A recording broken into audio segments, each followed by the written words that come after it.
Thanks to the support as a channel member, Harvey2478. Well, as expected, boys and girls, it's just been a season of mid-table obscurity this year, which, for a team that was supposed to finish rock bottom, we'll give that a definite thumbs up, but it does mean we now need to come up with a plan, because with FM25 looming, albeit not looming as urgently as it maybe was previously, we don't have time to spend 4 or 5 years building a team slowly and sensibly to get us to the Premier League. We need to do it now. So it's time to come up with a plan. Hello and welcome to part 119 of Wembley to Wembley. I'm Kevin. Coming up on today's episode, we have our final 2 games of the season. We're at home against Hull. We're away against Rotherham. The highest we can finish is our current 10th place. I think the lowest we can finish is probably 12th. So very much mid-table. We never threatened the playoffs. We were never threatened with relegation. It's all been very comfortable. As you can see, we've had some strange runs during the second half of the season as well. We had that run there where we didn't win a game in 6 matches, but we did only lose 1 of them. We didn't score for 4 games in a row. Definitely getting a striker in this summer is probably priority number 1. And we had this nice little winning run at the end of the season, around 1 4 of 5 games, where I thought through a moment we might just be able to sneak into the playoffs, because it was definitely our best winning run of the season.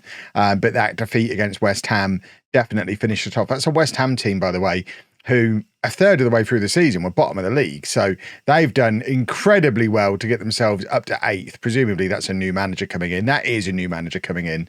And I imagine West Ham would be expecting to get promoted back to the Premier League next season. Reading, of course, with their points deduction, are just about down. They've got the off chance of maybe surviving. That'd be an incredible achievement for Reading if they were able to survive. But it's really all about us and trying to come up with a plan. As you can see, we are massively overdrawn.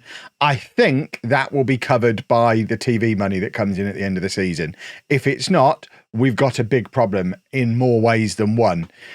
We'll get back to money in a second, but problem number 1 is we've got arguably our 3 best players, our 3 most important players, Berry, Rose and Christodoulou, all needing me to start improving the club's training facilities within the next 3 or 4 weeks. We obviously can't do that when our balance looks like that. I have been asking throughout the season. They keep saying no because of our financial situation. Our financial situation is okay, which leads me to believe this is going to be okay.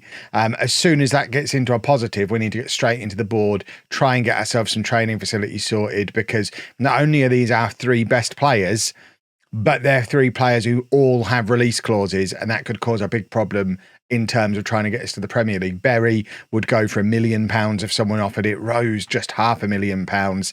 And we would get a bit more money for Christodoulou, £3.5 million, but he is obviously the pick of the bunch. This guy's still only 18 years old. He is a bit special. We want to build the team around him for the rest of the save. Yeah, we kind of need to be able to work on the training facility. So we need that money in for that. I am doing my best to get us in a position where we can do some transfers as well. Our committed spending now down to £70,000 a week, 10,000 below our budget. We have got a few Premier League rejects coming in the summer as well. None anywhere near the quality of Rose or Christodoulou, unfortunately. They'll obviously have the opportunity to prove me wrong, but I don't think we have a standout star amongst them this summer. We've loaned out a lot of our fringe players, and we've got a lot more players who we've set for release who are out of contract at the end of the season. So we're going to be losing Swaby, Bunce, Shehu. They're all going to be leaving at the end of their contracts, along with some of these guys who are out on loan, like Whitmore, Regan, Squire. Probably not going to be renewing any of those guys. I think we probably need to move Max Howard on. He's 33 years old. Yes, he's managed to grab 11 goals this season, but he's not the answer, I don't think, to our striker problems. And we've got some more of our guys who are attracting interest as well. The likes of Nkatha, Palmer, they're fringe players. We can probably let them go and really get down to just keeping the absolute core of the best players at the club. We want to be building a club around Christodoulou, Rose, Berry, McBride. These are Tanjo. These are the guys that we want to be the core of the team for next year, and then slot in talented under 23 players, either permanently or on loan alongside them. If we could get the likes of Rodney or Yahaya back next season, that would be great. It's probably unlikely that we will, but players of that caliber to replace them would be jolly nice. If we could maybe get 5 good loans like that next year rather than 2, that would be nice. We need to try and get into those playoffs next season. We can't sit around in the Championship forever. But before we do any of that, we do need to play the final 2 games of the season. Because we're not really playing for anything, we are rotating a bit for these matches as well. So Shehu's getting a chance to prove he's a Premier League player. Fenty is getting an opportunity to play up front. And Katha, likewise, basically playing for a contract. And this is our team for the game against Hull. It's Slocum in goal, a back four of Berry, McBride, Rose and Palmer. And Katha and Christodoulou in midfield, Bunce, Shehu and Tanjo behind Fenty up front. Let's get the team submitted and hopefully continue the good run of form that we've had to end this season. We've won 4 of our last 5. It would be quite nice to end the season being able to say we won 6 of our last 7, because that puts us in the best possible position to start next season with a bang and keep that kind of run going. It's also exciting to see, as we just saw on there, if we just flick back to the match stats for a second, 5,362 people here today. So we're close to maxing out our attendance on the Dulwich Hamlet Stadium that we're playing in. So there's always the chance, if we do end up with some money in the bank. Oh, that's a shame for Fenty. I guess Howard comes on for him. Didn't get much of an opportunity to prove himself, did he? So Howard is on. But yeah, if we do get money in the bank, we're able to get the training facilities upgraded, the youth facilities upgraded, and there's a little bit left over. The conversation needs to be had at some point about taking Wembley home. We want to go back to Wembley. We want our own stadium. So if we're starting to fill this one, if we're outgrowing Dulwich Hamlet, I feel like this is the time for us to start exploring moving back over to Wembley. That's got to be the plan, hasn't it? Fingers crossed the board are sharing my thoughts on that. Right, we've got a attempt at a long throw. It's a clever long throw, a shenanigans long throw. Bunce to Howard, back to Bunce again. Bunce flying into the area, lets rip from the edge, and the keeper tips it over the crossbar. I'm going to miss Bunce. I'm a little bit frustrated that because of our poor wage management, we weren't able to offer him a contract back in January. It's long been a frustration of mine with Football Manager that you have a player like that who you can't just have that player interaction conversation with him and say, look, you are definitely part of my plans. I think you're great. You will be getting a contract soon. Just hold fire. Don't go and sign for St Mirren on a pre-contract. You don't need to. You're better than that. Just wait. If you really, really are worried about your future here at Wembley, I assure you, St Mirren will still take you in the summer. But unfortunately, he walks out of a Championship club going places that he was definitely part of the plan for, to go and be a nothing player in Scotland for the rest of his career. It's just, it's frustrating. It's as frustrating as when they disappear off to the MLS. That's the other one. They go to these leagues that they just never would go to voluntarily if playing in England was an option. And it's very annoying. Rose has just scored a lovely header from a corner there. Love that, man. Hope we don't lose him. £500,000 for him would be an absolute travesty. So we need to get him tied down to a new contract urgently. It's going to be Berry to take another corner. It's going to be the in-swinger aiming at the far post where Rose is lurking again. And he forces, I thought he'd forced the save out of the keeper. He must have hit the crossbar because it's gone behind for a goal kick. And just before the half-time whistle blows, Hull have a corner of their own, which fingers crossed will be able to defend. They've gone shenanigans. They're trying to do the same shenanigans corner we did earlier in the match. Now the big deep cross to the far post comes in. It's nodded back across.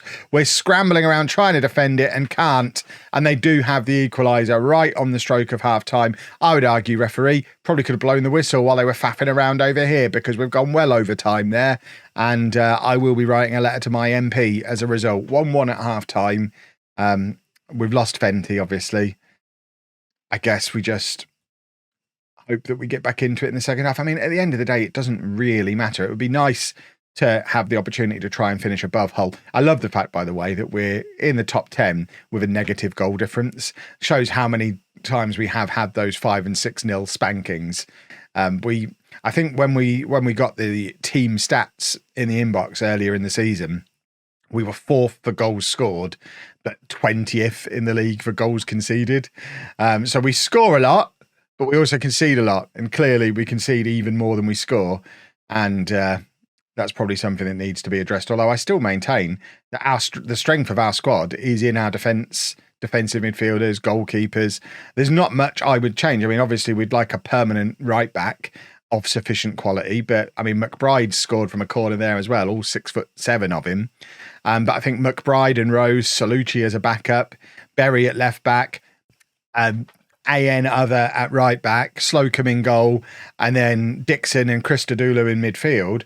I could happily have that as my back seven for next year. It's really these areas that we need to upgrade. I mean, specifically these areas. I mean, Rodney obviously is only here on loan, so he'll need a replacement. But Tanjo is our top scorer. Tanjo's great. We need a striker. We probably need a better attacking midfielder. And I guess that's probably the plan. I mean, Castles has been good, but I don't think he's been get promoted to the Premier League good. I think Castles is one of those players where if we were just going to spend the next 5 years as a mid-table championship team, Castles probably becomes a cult hero being part of that team. And I think it is a little bit harsh on him that he's probably going to get passed over because he probably is good enough, more than good enough for a team like Wembley. He's not quite good enough for where we're planning on going. So we are going to have to look to get someone a little bit fancier in that role, just to give us a little bit more attacking umph. That 4 or 5 game run we had where we didn't score a goal, the fact that none of our strikers have got into double figures, that our top scorer is a winger who's got maybe 11 goals over the course of the season. We don't really have that big goal scoring threat. The fact that we scored as many goals as we have shows just how much we've shared those goals throughout the team. We're a big threat from set pieces. Our midfielders all weigh in with their fair share of goals as well. So it's nice that we're sharing the goals around a bit. It would be even nicer if everyone else carried on scoring at the rate they are, but we had a guy stood just there getting 20, 25 goals a season. That's the difference between 10th and 6th. And obviously 6th is then playoffs, potential route to Wembley, potential route to the Premier League. It would be wonderful. Absolutely wonderful. I've often thought, since we were back in non-league, I thought a perfect final episode for the series, a series called Wembley to Wembley, could be the Championship playoff final. If it's the first time we go to Wembley, Championship playoff final at Wembley, win it, get promoted to the Premier League. As part of the inbox messages after it, announced that we're building a new stadium back in Wembley. That to me feels like the perfect end to a series that realistically isn't going to end with a Premier League win or a Champions League win because we don't have the time to do it. But obviously, if I get the option to just win the league instead, I'll do that. Seems unlikely, though. I don't think we're ever going to be able to financially compete to the point where we win the league, are we? But that's another good result against Hull. It seems like as soon as the pressure was off, as soon as none of these results mattered, we really did start learning how to play as a championship team. That's now, 1 to 6 wins out of the last 8 matches? We did have a long period without really winning before that. But 6 wins in 8 is promotion form. I mean, if we have a look at the form table, we're right up there. So we've come good at the end of the season. Let's go rubber stamp it by beating Rotherham. I'm less confident than I was about the money coming in being enough because the board have just given us a cash injection. I can't see it on my inbox. It was £600,000. Which gets us back to just over £1 million overdrawn. But I mean, maybe if we do get a big bunch of cash after this match, that means we can then afford the training facilities. Fingers crossed. Talking of facilities, this is a momentous moment in the history of Wembley FC because if you remember, back in the early days, we had a big focus on youth players coming through our youth system, the likes of Anton Canerva, etc., etc. We haven't had a youth academy graduate play for our first team in 15 years. I mean, our youth intakes are still trash. This guy was the pick of the bunch. He's obviously not good enough to ever play for us, but I feel like in a nothing game, we just need to send a message to the world that we are starting to move back in the right direction again. For the first time in 15 years, we've got one of our own playing in our first team, Lenny Arnott Millard, and I'm delighted to have him here. So the team for the final day: Jennings in goal, a back four of McBride, Abbott, Rose and Palmer. Abbott definitely playing for a spot in the squad next year, as is Palmer, really. Scholes and Nkatha in midfield. Scholes, again, playing for his spot. Arnott, Millard, Shehu and Bunce in his final appearance. I'm going to miss Bunce. That's why I'm forcing him to play even when he's injured. And then Swaby up front, probably for the last time. Swaby, by the way, has started to do his coaching badges. So there is the possibility that he can join Tom Best and William, whatever his name was, the old man we had in like the second season, who's been a coach with us forever, as former Wembley players stepping into the backroom staff. I'm not against Swaby doing that. I'm just done with him as a player. So he does kind of need to accept that he's going to be retiring as a player if he's going to be sticking around, which I suspect he's not going to want to do. We've given away a penalty very early on here. I just really would love to see Arnott Millard do something. It would be nice to have a moment from our youth player, and then hopefully it just inspires that's the idea. Inspire the young players still coming to break through. I mean, it's going to take a lot of investment in our youth academy, our youth recruitment, to get to the point where we have someone come through who's actually good enough to be a proper first teamer again. I think we're probably many, many years away from that happening, and it might not be something we ever even see in this save, but we're trying to build something. We're trying to we would love to get to the point where we were an established Premier League team playing in Wembley with 2 or 3 academy players in the first team squad at any one time. That would be the dream. Arnott Millard's injured here. I mean, bless him. He's come in, he's done his best, he's picked up, and we'll leave him on until half time, but he's broken. He can't cope with first team football, which at 16 years old with no real footballing talent is probably only to be expected, that he'd find playing in the Championship tough going. But here's the corner for Rotherham. Rose has headed it kind of up in the air. It's back out to the Rotherham defender, and it's going to be Rotherham player, and it's going to be another corner, and it's going to be an in-swinger from this near side to where we're sitting. And there's not many red shirts in there, and Scholes heads it comfortably back in the direction of the taker. It goes out for a throw. That should be the end of the highlight, one would think. And it is. Let's offer some encouragement to the boys. Who have we got on the bench who can come on that left-hand side? We've got Rodney. We've got plenty of options. So Arnott Millard. He's had his 45 minutes. He'll be able to treasure that for the rest of his life when he goes and gets a real job outside of football, because he's obviously never going to be good enough for it. I mean, I'm not even going to give him a contract. Let's get him off. Rodney's on.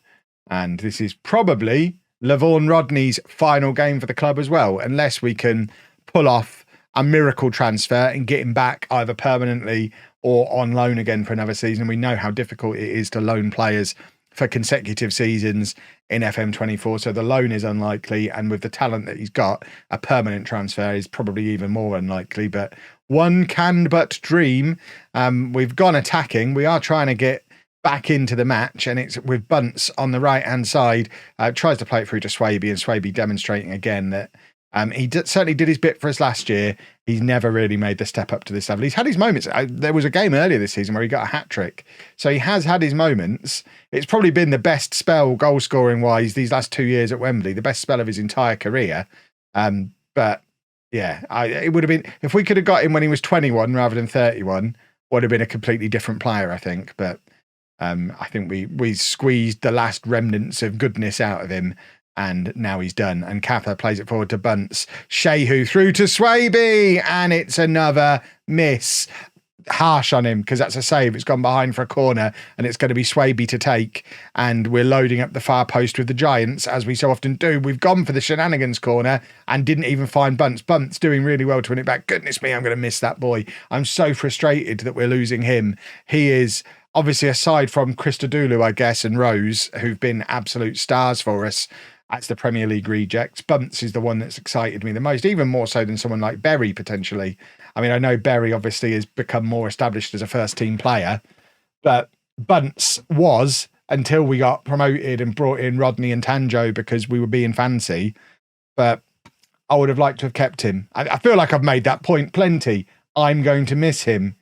Right, Christodoulou's going to come on here, playing a little bit more attacking than he usually gets the opportunity to do. And then we will take off Swaby for Howard. And that is the final substitutions of the season. We're going to go very attacking unless we concede here. We're not going to bother then. I think that means we finish the season on a negative goal difference, that goal. which is delicious, really, finishing 10th on a negative goal difference. It shows how top-heavy the Championship is. Those top teams with all the Premier League money and the parachute payments and all that kind of stuff, there's such a gap above us from Hull upwards, really. There's so much money. And, I mean, it shows. In Leicester have got a 49 goal difference. They're playing a different game to what we're playing. And it's going to take a lot to put together a squad that's going to be capable of competing with those kind of clubs. But you know what? We've seen examples of it in real life in recent years. Ipswich, Luton, it's doable. Now we just need to figure out a way to do it. Right. Are we going to see budgets and money come in? That's what we're really looking for here, just to make sure that we are going to be able to do something with the training facilities. We've got 16 days, or we're going to have players requesting transfers who've got release clauses, and that would be a disaster. Right. We've got our budgets. Our current budget is £80,000 a week for wages. We'd love that to have increased, but with the overdraft the way it is, there's every chance it's gone down. Let's have a little look. Okay. So the wage budget stayed the same, but we've been given £250,000 of transfer budget, which we can immediately lump straight in there. 85,000. That gives me something to play with over the course of this summer. Now all we need to see is some money come in so that we can invest in the facilities, which I don't even know when that would happen, probably after the playoffs. That might be something we don't even find out until the next episode. Yes, we're going to avoid relegation. Yeah, all this. We know all this. Yeah, let's avoid relegation. We're good enough to not be relegated. Yeah, see, the boys get it. They know we're good enough to not be relegated. End of season break, and we're going to go on our training camp destination. Oh, we can actually, usually we only get the choice of London or Scotland here. We can actually go somewhere fancy. We're off to Portugal. Beautiful stuff. That must mean there's money coming in. Money that I don't know about. Give me the money. Give me the money? No? I think that's going to be today's cliffhanger, boys and girls. Do we get the money? Nobody knows, because this is trouble brewing for the transfer special. If you've enjoyed that, please make sure you leave a nice big thumbs up on there for me. Subscribe to the channel for daily Football Manager videos. And thank you very much for watching.